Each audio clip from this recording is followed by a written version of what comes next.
Good morning from hot, humid, and sunny, for now, South Florida. And today we're going to be installing a third brake light upgrade that I purchased from RPM Motorsports in Arizona. Um, Before I purchased it, I went online and I tried finding out whether or not the third brake light was a plug-and-play option for the vehicle. I did reach out to the company and they told me that it was a plug-and-play. I'm a proponent for keeping my vehicles as stock as possible, especially since mine only has roughly 25,000 miles on it. So they told me that it was, and I decided to purchase it. What I did was I ordered the third brake light along with the optional smoked lens, and I received it in the mail a couple days ago, and now I finally have time to install it on the vehicle. So that's what I'm going to be doing today. Let me go ahead and show you exactly what came in the box. So this is what I got in the box. Here is the replacement third brake light, or the upgraded third brake light. This is the scanning third brake light. So as you can see, this is exactly how it came out of the box. I didn't have to assemble anything. Basically, this is going to be your lens, and again, I said I got the smoked option. This acrylic backer, it came with these bolts, the toggle bolts, and then what they told me was, because this is plug and play, this is a GM style harness. It does say Delphi on it, so I'm assuming that means that it's GM. So the only other thing that came in the box is an instruction sheet. Now they do have an installation video online through RPM Motorsports. The video is a little older. They're installing it on a Solstice. It's basically the same vehicle, but for me it was just a little hard to follow, so I'm going to go ahead and do one in case anybody was interested in purchasing one for their vehicle, and kind of give it a review and see how it works. I did reach out on the Solstice and Sky forums to see if anybody else had one and how the installation was, how difficult it was. I had one person reach out and they said that the installation was kind of a pain in the neck, and they didn't install it because of that. I'm kind of hoping that that isn't the case for me, that I should have no issues putting it in. Just like the other video that I posted previously with the turn signal stalk that I replaced in mine, that's kind of the reason I'm doing this, is just so in case anybody wants to install one of these in their vehicle, or something similar, at least they have an idea, or a better idea, on how to do it.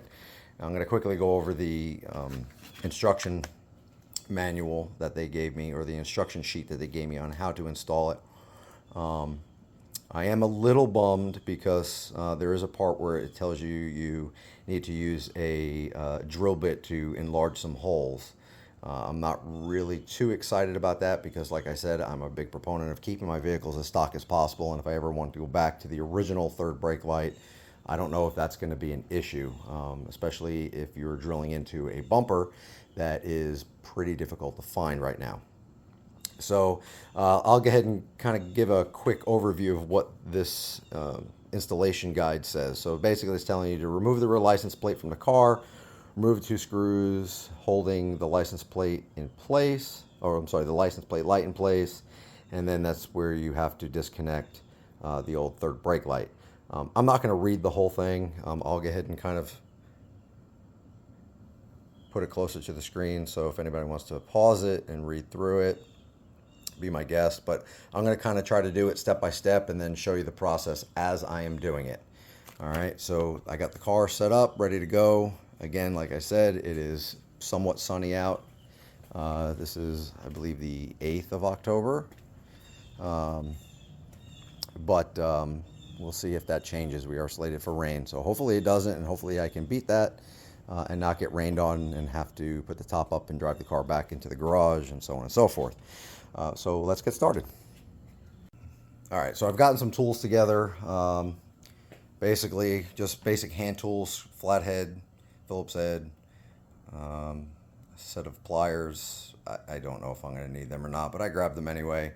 My cordless drill and some drill bits, and most important, energy drink. So again, let's get started. Well, hopefully this provides a decent enough view of the area that we're going to be working on. So according to the first step, it says to remove the rear license plate from the car. Check. Done.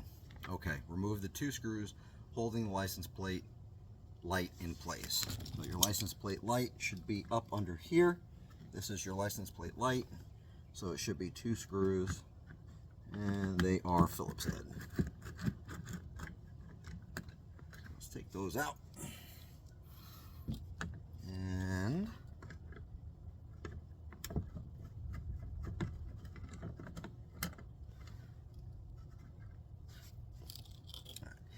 And it says stick your hand up and behind the 3rd brake light and unplug the wire.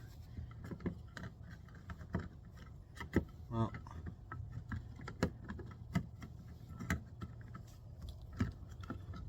I'm assuming that this just needs to be disconnected. Should turn.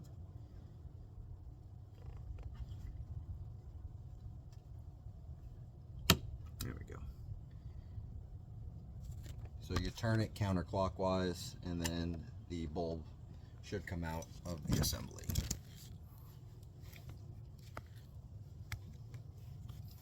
And there we go.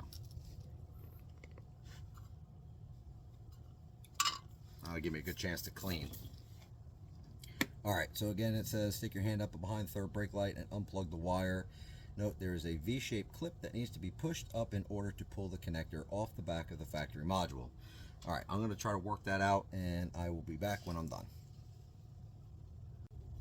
Got it unplugged. Really, really simple. This connector right here, I don't know how well it can be seen. Let's see. So this right here just needs to be pulled up, and then this whole piece comes popping out. Should be pretty simple.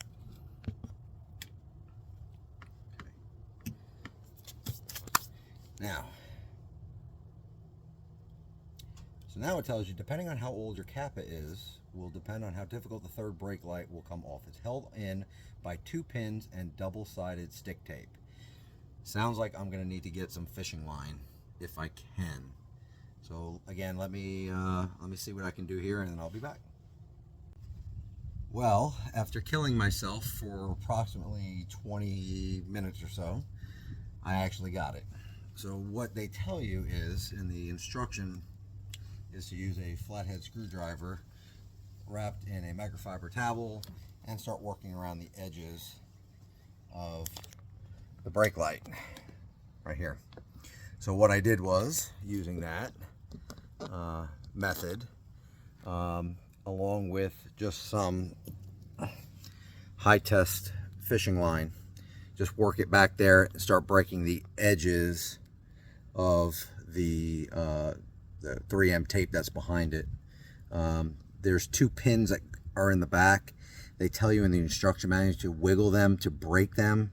I did not want to break them, and what I found was when I reach up inside the bumper, I'll show you once I get this whole unit out, you can actually just, there's little tabs. If you just push the tabs, they pop out. So here, so also, if you have, where the heck did it go?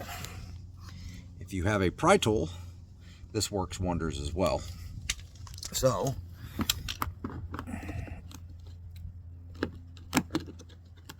there we go. And there's the 3rd brake light. Now if you look on the back here, it has these clips, okay? These clips is what the instruction manual is telling you to break off. I was going to do my best to try not to break them off and to keep the piece as original as possible. These pieces, if you reach your hand up in there, if you just press on this while you are pulling that, these will release.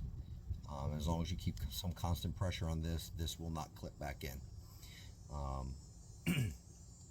So now I need to try to get rid of as much of that old 3M tape as possible, so that when I put the new piece in, or the new third brake light, it has something clean to adhere to.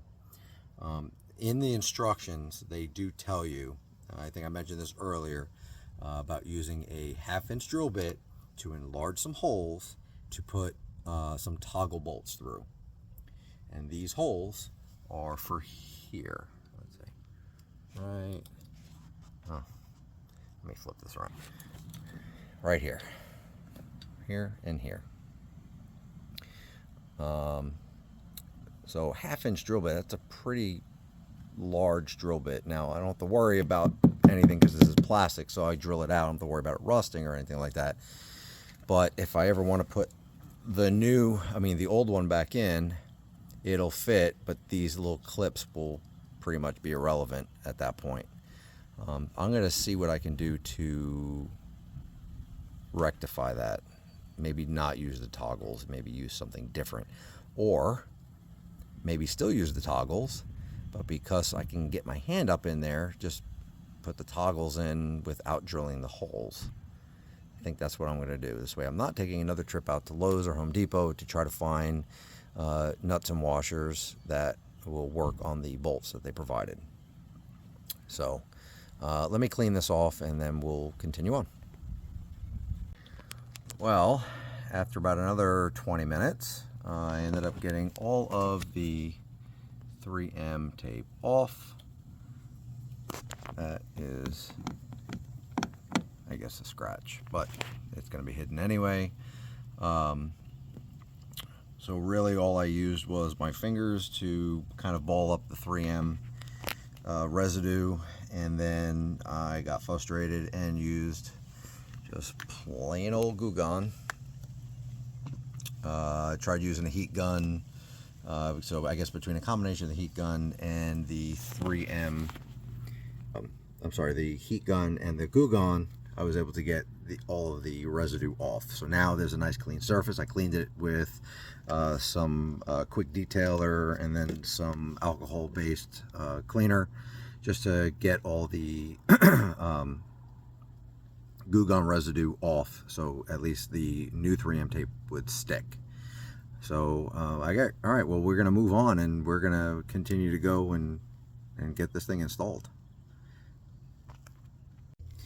All right, so now that I got the new third brake light ready to go in, as you can see, it does have this is acrylic, and there is some backing on it, so I'm going to take the backing off. I already started peeling it yesterday, but we're going to take this backing off so you can see that it is smoked. I'm assuming it's like that because I ordered the smoked lens. I don't know if they're all going to come like that, if you just get the standard red one or the clear one, but this one is smoked. So let's get that all off.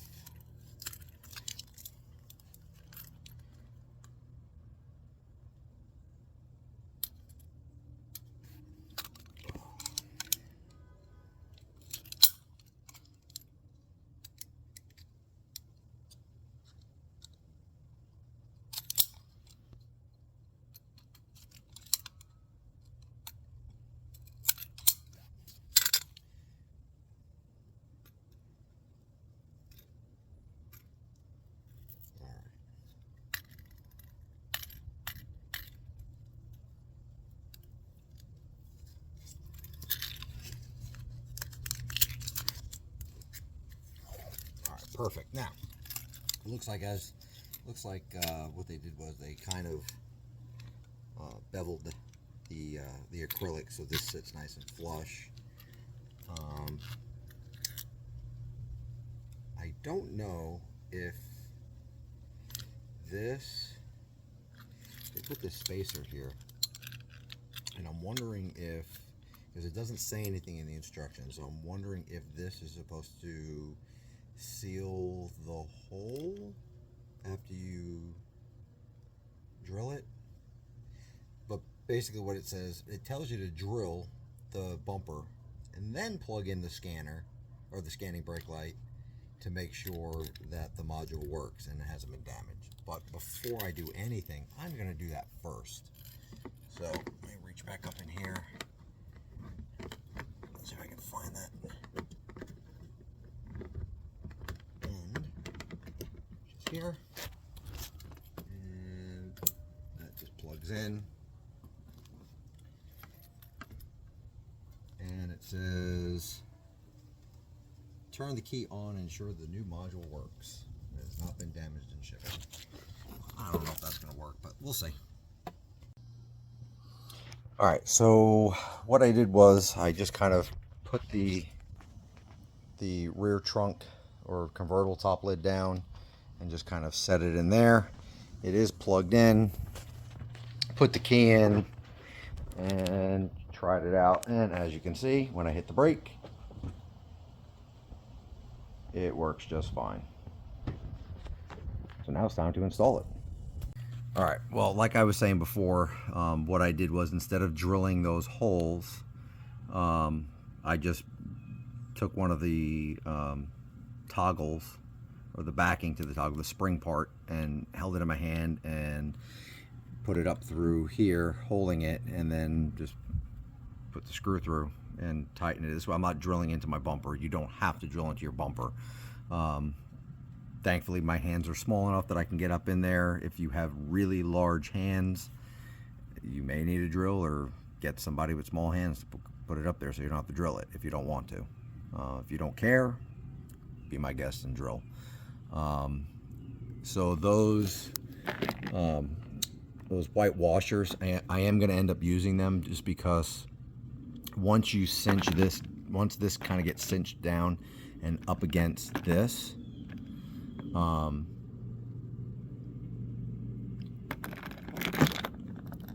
it pretty much will kind of even it out. So when this gets taped to the back of the acrylic, it'll be more flush. I tried doing it without, but if you cinch this down, then it kind of bows it a little bit, so this probably won't stick. So I'll try it like that, and because I know now how easy it is to install it, I could always take it out and do it the other way. I don't think it'll be that big of a deal. So let me go ahead and finish installing it. This will get screwed down tight, and then 3M tape comes off this. This will get glued to there and put everything back together, and I'm done. All right, and just like that, we are installed. And that's the final product. So let me see here. Maybe this will work. Maybe it won't. We'll see.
Hopefully it came through on the video. I'll watch it before I post it, but I'm sure it did. Seemed like everything was working just fine before I installed it. So hope you enjoyed the video. Hope this will make things a little easier for anybody who wants to install a third brake light or a upgraded third brake light to their Saturn Sky or Pontiac Solstice. Or if you just want to replace the one that you have in there with another factory one, or you have to take it out, or whatever the reason is, hopefully this will assist you in that. So that's it for today. Again, hopefully everybody enjoyed. Thanks.